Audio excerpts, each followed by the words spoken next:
Hello မင်္ဂလာခင်ဗျာကျွန်တော်ဒီနေ့ပြောပြပေးသွားမယ်ဒီ page အကြောင်းဖြစ်ပါတယ်ဒီ page owner issue ရဲ့သူရဲ့ page quality အနေအဖြစ်ပြီး unpublished ဖြစ်နေပါတယ်အဲ့ဒီအနေအအောင် unpublished ကိုနည်းစနစ်တကျမှန်ကန် affiliate တင်ဖို့ဒီနေ့ဒီ video အားလုံးတက်ခုချင်းကျွန်တော်လောက်ပြရှင်းပြပေးတော့ပါမယ်အဲ့တော့ကျွန်တော်နည်းနည်းအောက်ဆင်းတော့မယ်ဒီ video part 2ဖြစ်ပါတယ် part 1တော့ဒီ page owner မသိနားမလဲပဲနဲ့ဘလို့အမားမျိုးလုပ်ခဲ့တယ်ဘလို့ content မျိုးတင်ခဲ့တယ်ဆိုတော့ဥစ္စာနဲ့ပတ်သက်ပြီးပြောပြရှင်းပြထားဥစ္စာရှိပါတယ်အဲ့ဒီဥစ္စာနဲ့ပတ်သက်ပြီးဒီ page owner အားလုံး line လာပြီးမှသူရဲ့ page မှာ unoriginal content နဲ့ပတ်သက်အားလုံးဖြတ်ပြီးမှကိုပိုင် content genuine content နဲ့တင်ထားတဲ့အတွက်ကျွန်တော်ဒီ page အခုစဉ် affiliate ပို့ဖို့အချိန်ကွက်တိကျနေပါဘူးအဲ့တော့ကျွန်တော် affiliate ပို့တဲ့တစ်ဆင့်ချင်းကျွန်တော်လောက်ပြရှင်းပြပေးတော့မယ်အဲ့တော့ page owner ပြောတဲ့အတိုင်းပဲကျွန်တော် page quality ကျွန်တော်တစ်ချက်တော့ကျွန်တော်အဲ့တော့ကျွန်တော်ဒီမှာ manage to လို့ကျွန်တော်တစ်ချက်နေတော့ရမယ်ဒီ profile ပုံစံမျိုးကြတော့ကျွန်တော်ဒီမှာ manage to လို့ကျွန်တော်တစ်ချက်နေတော့ရမယ် okay ကျွန်တော် manage to နဲ့ကျွန်တော်ဒီပုံစံပေါ်လာမယ်ဒီပုံစံပေါ်လာလို့ရှိရင်ကျွန်တော်ဒီမှာ page access ဆိုတဲ့တစ်ချက်နေမယ် okay ကျွန်တော်နေပြီးတော့ကျွန်တော်ဒီမှာ page quality ရှိဒါလေးကျွန်တော်တစ်ချက်နေပါမယ်ဗျ okay ကျွန်တော်ဒီမှာကျွန်တော် page is registered being and publish ဆိုရင် page quality အနေနဲ့ဖြစ်နေပါတော့ဒီ page quality အနေနဲ့ဘာကြောင့်ဖြစ်လဲဆိုတော့ကျွန်တော် video တိုင်းလို့ကျွန်တော်ပြပြတာဥစ္စာရှိရင်ဒီ page owner ဒီ page admin ဒီ page ပေါ်မှာအမိုင်း tag ကလည်းလည်းလုံးပြီးကျွန်တော် page quality အနေနဲ့ဖြစ်တော့ကြတယ်ပြောမှဆိုရင် page blog ဖြစ်တော့ကြတယ်ဒီ page မှာ content တွေဘလောက်ပဲတင်တယ်ဘလောက်ပဲ live stream လုပ်နေဘလောက်ပဲတင်လူအများစီရောမရောက်ပဲ reach engagement ကျတော့ခင်ဖြစ်ပါတယ်တကယ်လို့ဒီလိုမျိုး page quality registered being and publish အချိန်မှာဆက်လက်ပြီးအမိုင်းလုံးမယ်မပြုတ်ပြင်မဲ့အမိုင်းဆက်လက်ပြီးတင်နေမှာဆို page က delete ဖြစ်တော့နေ has been and publish ဆိုမှ delete ဖြစ်တော့နေတဲ့အတွက်ကြောင့်မို့ page ကိုတခြား queue စိုက်ပြီးလုပ်ဖို့လိုအပ်ပါတယ်ဒီ page owner အမှားတော့ trade ထူးထူးတော့မရှိပါဘူးဒီ page owner နိုင်ငံနဲ့ပတ်သက်ပြီးလုပ်တဲ့အတွက်ကြောင့် part 1မှာကျွန်တော်ရှင်းပြထားဥစ္စာရှိတယ်ဒီ part 2မှာ highlight အနေနဲ့ကျွန်တော်ပြောပြသွားမယ်ဒီ page owner တင်ဟာဥစ္စာနဲ့ပတ်သက်ပြီးဆိုလို့ရှိရင်ဒီနိုင်ငံရေးနဲ့ပတ်သက်ပြီးကားအစစ်နဲ့ပတ်သက်ပြီးတဦးတယောက်ရိုက်နေတဲ့ဥစ္စာနဲ့ပတ်သက်ပြီးဒီ Twitter တွေနဲ့ပတ်သက်ပြီးတဦးတယောက်တနက်နဲ့ပြတဲ့ဥစ္စာနဲ့ပတ်သက်ပြီးတင်ထားတဲ့အတွက်ကြောင့်သူရဲ့ page မှာဆိုဒီမှာဒီ violation effect တွေဘာညာတအားလာထားတယ်ပြီးလို့ရှိရင်ဒီကိုပိုင် content မဟုတ်ဘဲနဲ့ third party ရဲ့ခွင့်ပြုချက်မရှိဘဲနဲ့အခြားလူရဲ့ content တွေတောင်းလို့ဆိုပြီးသူရဲ့ page မှာတင်တဲ့အတွက်ကြောင့်မို့ဒီ violation effect ဆိုမှာ copyright strike သူ page မှာ tag ခါတယ်လည်းလာထားအောင်ရှိရတယ်ဒီလောက်အများကြီးလာဒီ page က delete ဖြစ်ဖို့မနိုင်သေးဘူးတော်တော်လေးကန်ကောင်းတဲ့ page တွေကျွန်တော်ပြောရတယ်ဒီ page ကိုကျွန်တော်အချိန်မှန်မှန်ကျွန်တော်ပြုပြင်လို့ရတာပါနော်နောက်တစ်ခုကဒီ page owner သူရဲ့ content ကိုအခြား group မှာသူ sharing လုပ်တယ်အဲ့လိုမျိုး sharing လုပ်လို့ရှိရင်လည်း page ကိုအနေနဲ့ဖြစ်တဲ့ M5 ဖြစ်တဲ့တချို့လူတွေကျတော့ကိုယ်ပိုင် content ဖြစ်မဲ့အခြား group မှာသူ sharing လုပ်တယ် group တစ်ခုတည်းကိုနှစ်ခေါက်သုံးခေါက် sharing လုပ်တယ် reuse content ဖြစ်တော့ကြတယ်ပြောင်းမယ်ဆိုလို့ရှိရင် spam quality ဆိုပြီး page quality အနေနဲ့ဖြစ်တဲ့အဲ့ဒီဥစ္စာရှောင်ကြည့်တော့ရတယ်အဲ့ဒီဥစ္စာနဲ့ပတ်သက်ကြတဲ့ video မှာကျွန်တော်ပြောပြထားဥစ္စာရှိရဲ့ဒီ page မှာအဓိက M5 ဖြစ်တဲ့ဥစ္စာကိုကျွန်တော် affiliate တင်ဖို့တင်တဲ့စနစ်တကျမှန်ကန်ကျွန်တော်လုပ်ပြမယ်တချို့ကျတော့ဒီ M5 ဖြစ်တဲ့ဥစ္စာ affiliate တင်တဲ့ခါနည်းနည်းလေးလွဲချမှုလုပ်တဲ့အတွက်ကြောင့်သူတို့ page ကပြန်မ save အနေနဲ့ဖြစ်ကျန်နေခဲ့တဲ့တချို့ page တွေ delete တော့ဖြစ်တော့ခဲ့တဲ့အတွက်ကြောင့် view တစ်ဆက်ဖြစ်မှကြည့်တော့ဘလို့ကျွန်တော်ပြောချင်ဒီ page quality အနေနဲ့ဖြစ်အကြောင်းရအမျိုးမျိုးရှိရ sharing ကြောင့်ဖြစ်တာလား and original content ကြောင့်ဖြစ်တာလားဒါမှမဟုတ်လည်း group တစ်ခုထဲမှာနှစ်ခေါက်သုံးခေါက် sharing လုပ်လို့ဖြစ်တာလားဒါမှမဟုတ်လည်း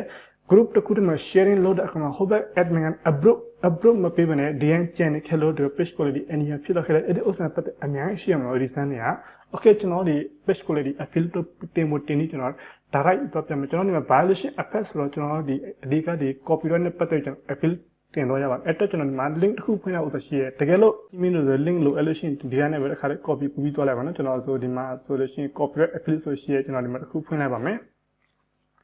okay ကျွန်တော်ဒီလိုဖွင့်လိုက်လို့ရှိရင်ကျွန်တော်တို့ဒီမှာဆိုရင်ဒီစာအားလုံးဖတ်တော့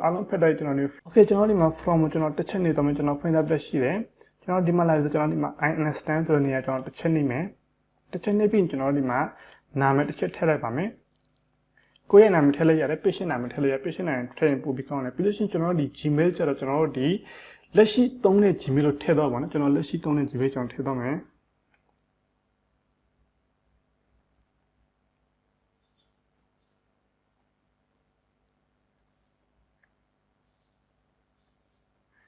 okay ကျွန်တော်လက်ရှိသုံးနေတဲ့ဒီဥစ္စာသုံးနေတယ်ပြီးလို့ရှိရင်ကျွန်တော်တို့ဒီမှာဆိုလို့ရှိရင်ပါနော်ဒါလည်းအမှတ်လက်ချစ်ပေးပြီးဒီမှာဆိုကျွန်တော်ဒီ page link ကိုကျွန်တော်ထည့်တော့လိုက်ပါနော်အဲ့တော့ကျွန်တော် page home ကျွန်တော်တစ်ချက်တော့မယ် okay ကျွန်တော် page home လာဆိုဒီအပေါ် link ကိုကျွန်တော်တစ်ချက် copy ကူးလိုက်ပါမယ်ဒါ copy ကူးပြီးမှကျွန်တော်ဒီမှာ page လို့ပြီးထည့်လိုက်ပါမယ် okay page လို့ပြီးထည့်ပြီးဆိုကျွန်တော်ဒီမှာအကြောင်းအရာပါနော်ကျွန်တော်ဥစ္စာဘယ်လိုဖြစ်တယ်ဘာဖြစ်တယ်ဆိုတော့ဥစ္စာနဲ့ပတ်သက်ကျွန်တော် affiliate ပို့မဲ့စာတော့ကျွန်တော်တစ်ချက်ရေးတော့ရမယ်အဲ့တော့ကျွန်တော်ဒီမှာစာသားရေးထားပြီးသားရှိအောင်ဒီစာသားကျွန်တော်တစ်ချက်ထည့်မယ်ပြီးရင်ကျွန်တော် patient နာမည်ထည့်မယ် patient URL ထည့်မယ်ကျွန်တော်ဒီမှာတခြားလေးရှင်းပြတောင်းမှာကျွန်တော်ဒီမှာဆိုလို့ရှိရင်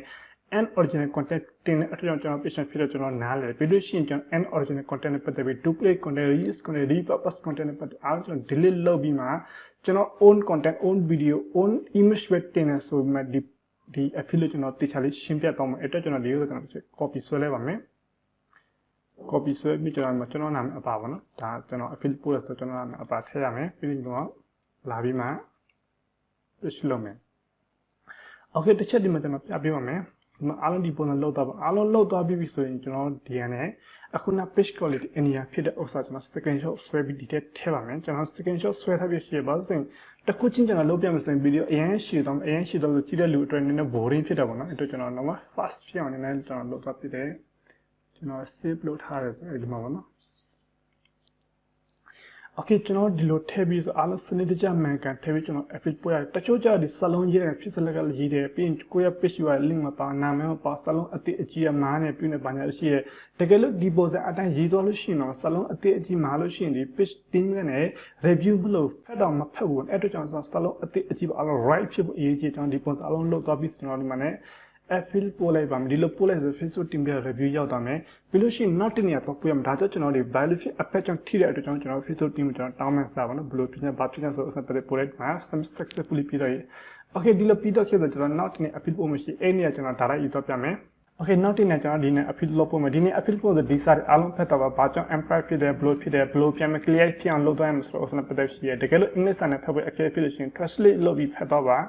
ါလို့ရှိရင်ကျွန်တော်ဒီမှာဆိုရင် delete all your posts မှာကျွန်တော် page မှာရှိတဲ့ content တွေအားလုံးဖျက်ပြရမှာပေါ့နော်တကယ်လို့ကိုယ်တိုင်အမားလုပ်ထားတယ်ဘယ်နေရာ share လုပ်တယ်ဘယ်နေရာအမားလုပ်ခဲ့တယ်ကျွန်တော်ဘယ် content ယူပြီးတင်လိုက်တယ်ကိုယ်တိုင်မသိဘူးဆိုရင် page မှာရှိတဲ့ content တွေများအားလုံး delete လုပ်ရမယ် delete လုပ်ပြီးလို့ရှိရင်အမားတအားလုပ်ထားတဲ့ page admin ကိုအများနဲ့တင်နေတဲ့ page admin ကလည်း page ကလည်းထုတ်ပြီးမှ admin အတက်ကိုခိုင်းမှနေရချားပြီးမှအဲ့ဒီ admin အတက်နဲ့ပြန်မှcontent ရဲ့တရုပ်တပုတ်အနေနဲ့ကိုယ်ပိုင် content လေးတင်တော့မယ်ကိုယ်ပိုင် video ကိုယ်ပိုင် live stream လေးတင်တော့မယ်များသောအားဖြင့် video နဲ့ live stream တင်တော့ပို့ပြီးထိရောက်မှုရှိရဲကိုယ်ပိုင် live stream ကိုယ်ပိုင် video လေးတင်တော့ပြီးပြီဆိုလို့ရှိရင်တစ်ပတ်နှစ်ပတ်ပြည့်တော့ရေး video လေးခုနှစ်ပုတ်ရှစ်ပုတ်ဖြစ်တော့ပြီးပြီးကိုယ်ပိုင်တက်ပုံအနေနဲ့ရှိတော့ခဲ့ပြီဆိုရင်ကျွန်တော် affiliate တင်လို့ရတယ်တကယ်လို့ကျွန်တော် page မှာကိုယ်ပိုင် content မရှိဘဲနဲ့အမားရှိရတွေ့ဒါမှမဟုတ်လို့ရှိရင်လည်း page မှာ content အားလုံး delete လုပ်ပြီးမှဘာမှမရှိတော့ပဲကျွန်တော် affiliate တော့ပို့လို့မရပါဘူး Facebook team မှာလာကြည့်ရင်ဒီ page မှာဘာမှမတင်ထားတဲ့အတွက်သူတို့ review မလုပ်ပေးပါဘူးအဲ့အတွက်ကျွန်တော် page မှာလည်း original content လေးတင်လာဒီ page ဒီ Facebook team ဖက်ကလည်းလာကြည့်လို့ရှိရင်ဒီ page owner okay အမှားပဲစင်ကြတော့မှနားလဲပြီးမှအားလုံး right လုပ်တယ်ဆိုတော့ Facebook team မှာပြန် publish လုပ်ပေးပါမယ်အဲ့အတွက်ကျွန်တော် Facebook affiliate ဆိုတစ်ချက်နေလိုက်ပါမယ်okay ကျွန်တော်အဲ့ဒါနေလန်ကျွန်တော်ဒီနေရာရောက်လာမယ်ဒီနေရာရောက်လာရှင်ကျွန်တော်ဒီမှာအရင်တော့ကျွန်တော် Gmail မရှိမရှိပါအခုနောက်ပိုင်း update အသစ်မှာ Gmail ဘာညာမိရရှိတယ်အဲ့အတွက်ကျွန်တော်ဒီမှာလက်ရှိကျွန်တော်သုံးတဲ့ Gmail လို့ကျွန်တော်ထည့်လိုက်ပါမယ်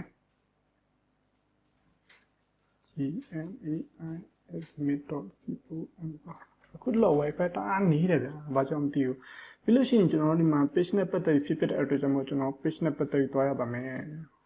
်ကျွန်တော်တို့ဒီ video တိုင်းလို့ကျွန်တော်ဒီ affiliate ဘာနဲ့တင်ပြလုပ်ပြကြတယ်ဘယ်လိုလဲဆိုလို့ရှိရင်ဒီဘောနော်ကျွန်တော်ဒီလုပ်ပြီးတော့တချို့ကြရှိရဲ့ဒီ live group လုပ်ပြီးပါ live group လုပ်ပြီးဘယ်လို live group လုပ်ပြရမလဲကျွန်တော်ကိုယ်လည်းမသိတဲ့အတွက်ကျွန်တော်ဒီလိုမျိုး video လုပ်မှတင်ပြီးလို့ရှိရင်ဒီကျွန်တော် subs edit သူတို့လည်းသင်ကြည့်နိုင်တယ်ပေါ့နော်ကျွန်တော်ဒီမှာထည့်လိုက်ကျွန်တော်ဒီ URL link ဘာနဲ့အခုနဲ့ကျွန်တော် affiliate ပို့တာစာနဲ့ဒီစာနဲ့မတူတော့တခြားစီဖြစ်ပါနဲ့အတွက်တခြားလေးကြည့်တော့ကျွန်တော်အခုနဲ့ပို့တဲ့စာကျွန်တော်ဒီအပေါ်စာဖြစ်ပါတယ်အခုကျွန်တော်ပို့မဒီစာဖြစ်ပါနော်ပြီးလို့ရှိရင်ကျွန်တော်ဒီလိုက်ကျွန်တော်တစ်ချက် copy ပြလိုက်ပါမယ် copy မကူဒီတိုင်းကျွန်တော်ရေးပြီးတွားလိုက်ပါမယ်အားလုံးရှင်းဖြစ်အောင်မနော် page ဖြစ်ပြီ okay အားလုံး right ဖြစ်ပြီကျွန်တော်ဒီ send ဆိုတော့ဥစားပို့လိုက်ပါမယ်ဒီလို send ပို့လိုက်ကျွန်တော် successfully ပေါ့နော်ကျွန်တော်ဒီဥစားပြီးတော့ဒီလောက်ပို့ရင်ကိုကျွန်တော်တို့ okay ဖြစ်တော့ခဲ့ရပြီဒီလောက်ပို့ကျွန်တော် share ပြီး contact ပန်တင်တော့ရပြီဒါပေမဲ့ကျွန်တော်ဒီထက်မြန်ဆန်အောင်ဆိုပြီးနောက်တင်တဲ့ affiliate ပို့ရပါကျွန်တော်အဲ့ဒါဥစားဒီ Facebook page မှာဘလို့ issue ပဲလာကျွန်တော်အဲ့နေရာ top ပို့ရတကယ်လို့ကျွန်တော် page မှာဒီ post ပဲတင်လို့မရအောင်အခြား issue ဖြစ်တယ်ဆိုအဲ့တင်ရကျွန်တော်တင်ကိုတင်ရအတွက်အဲ့နဲ့ကျွန်တော်သွားမယ်တကယ်လို့မတင်လည်းရတဲ့အတိုင်းတင်လို့ရှိရင်ပို့ပြီးမြန်ဆန်တဲ့အတွက်ကြောင့်မို့ပေါ့နော်ကျွန်တော်ဘာလို့အားလုံးအတွက်ကျွန်တော် fast ကျွန်တော်လုပ်ပေးချင်တာပေါ့အတွက်ကျွန်တော် page home မှာလာမယ်okay ကျွန်တော်ဒီနေရာရောက်မယ်ဒီနေရာရောက်ရင်ကျွန်တော်ဒီမှာလည်း testing ပြန်မှာကျွန်တော် page နဲ့ပတ်သက်ပြီးသွားမှာပေါ့နော် page ကိုကျွန်တော်တစ်ချက်ရေးပြီးသွားလိုက်ပါမယ် page okay page တွေ့ပြီးရင်ကျွန်တော်ဒီမှာတောင်းမှန်စာလေးရေးထည့်ဖို့ကျွန်တော်ဒီနေရာဒီဥစ္စာမြေးထည့်ပြီးနေကျွန်တော်ဒီဥစ္စာရေးထည့်ရင်ပို့ပြီးတော့ right ဖြစ်ပါတယ် okay ဒီလို page ဆိုကျွန်တော်ဒီကနေ submit ဆိုတော့ submit လိုက်ပါမယ် submit ဆိုနေလိုက်ဆိုဒီ page လုံးဝ successfully တဲ့အောင်မြင်တော့ခဲ့ပါတယ် okay ကျွန်တော်ဒီပြတော့မယ်ဒီ page မှာကျွန်တော်ဒီမှာကြည့်မလို့ကျွန်တော်အခုနပြောဖို့ကြံခဲ့တာပေါ့နော်ကျွန်တော်ရှင်းစင်းနောက်ဆုံးပြတော့ခဲ့တယ်ဒီ page owner အခုဆိုရင်ရှင်ကိုယ်ပိုင် content မှုအခြားလူ content လုံးဝမတင်တော့ပေါ့ဒီ live stream ဘာညာလွှင့်နေဘာအားလုံးကိုယ်ပိုင် content လေးတင်နေကိုယ်ပိုင်လုပ်တယ်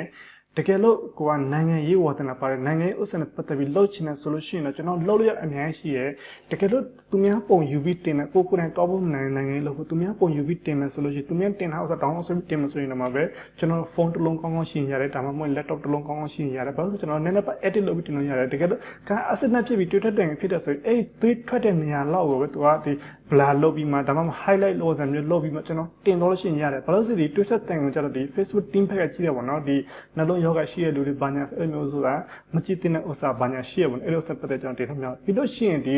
နိုင်ငံရေးမှာဆိုတဦးတယောက်ရိုက်နေတဲ့ဥစ္စာနဲ့ပတ်သက်အမျိုးမျိုးရှိရပါဘူးအဲ့တဦးတယောက်ရိုက်နေတဲ့ဥစ္စာနဲ့ပတ်သက်ပြီးဆိုကျွန်တော်တို့ဒီကိုမီနာကိုဗီဒီယိုရိုက်ကျွန်တော်စကားပြောတင်တော့ရိုက်နိုင်ငံဥစ္စာနဲ့ပတ်သက်ပြီးအဲ့လိုမျိုးပုံဘာညာမတင်နဲ့ပေါ့နော်ပြောမစီကအစနစ်ဖြစ်တာTwitterတင်ဖြစ်တာမီလောင်တဲ့ဥစ္စာနဲ့ပတ်သက်ပြီးဒါမဲ့စားတွေပါရေးပြီးသွားလို့ရတယ်ဒီစားရေးတဲ့ခါမှာလည်းကျန်တဲ့စကလုံးရိုင်းစတဲ့စကလုံးတဦးတယောက်ထိခိုက်စေတဲ့စကလုံးတဦးတယောက်အနှောက်အယှက်ဖြစ်စေတဲ့စကလုံးမျိုးတွေရေးသွားလို့ရှိရင်လည်း page quality အနည်းအောင်ဖြစ်တဲ့အဲ့လိုမျိုးဆိုလုံးဝမလို့ရပါဘူးနောက်တစ်ခုကျွန်တော်ပြပြမယ်ဒီအများအပြည့်ဇေယောင်းတဲ့လူတွေရောအခြားသောပုံကိုရတယ်ရော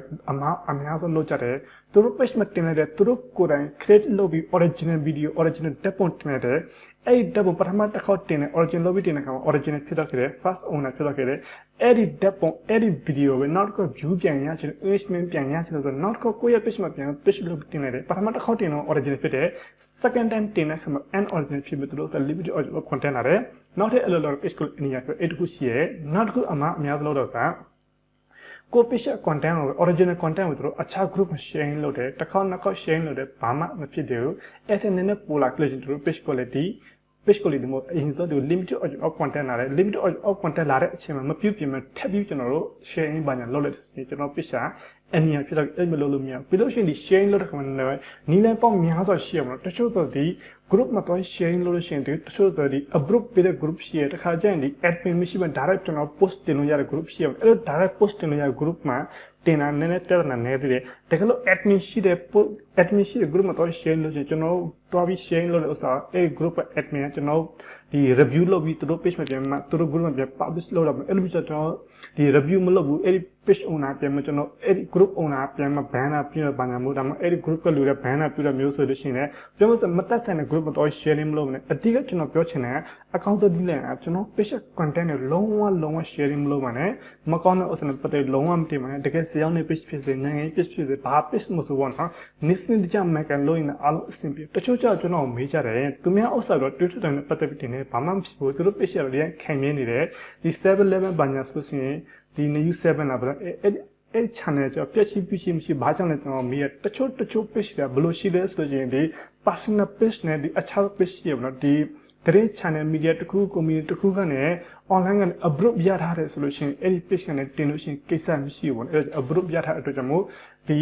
နိုင်ငံနဲ့ပတ်သက်အားလုံးတင်လို့ရတယ်တကယ်တော့ဒီ approve မရတဲ့နဲ့ဒီကျွန်တော်ပါမယ် page classic page program page normal page နဲ့ကျွန်တော်တော့တင်လို့ရှိရင်တော့ page မှာ issue ထိခိုက်စေတယ်အဲ့ဒါကျွန်တော်ထူးခြားဥစ္စာရှိမှာတချို့ဟိုတစ်ခါတော့ကျွန်တော်လူကြီးမင်းတယောက်ပြောပါတယ်သူကတော့နိုင်ငံရေးနဲ့ပတ်သက်ပြီးသူကနည်းနည်းအကြီးအကဲဖြစ်ပါတယ်သူစာလိုင်စင်ဘာညာရှိရပါမယ်ပြောပုံကိုရလိုင်စင်နဲ့မရပါဘူးเนาะဒီ online ဆို online တည်သွားတဲ့အတွက်ကြောင့်မို့ဟုတ်ကဲ့ကျွန်တော်ဒီနေ့ဒီဗီဒီယိုကျွန်တော်ဇကာရဲ့အရင်ရှိတော့ပြန် sorry ပါဒီနေ့ဗီဒီယိုဒီလောက်အားလုံးကျွန်တော်ကျေးဇူးတင်ပါတယ်တကယ်လို့ဒီဗီဒီယိုကြိုက်နေတဲ့ဆိုလို့ရှိရင်လည်းအခြားသူတွေစီလည်းမရဘူးကိုကျွန်တော်တောင်းဆိုချင်ပါတယ် okay ဒီနေ့ဒီမှာဒီလောက်ပဲအားလုံးကျွန်တော်ကျေးဇူးတင်ပါတယ်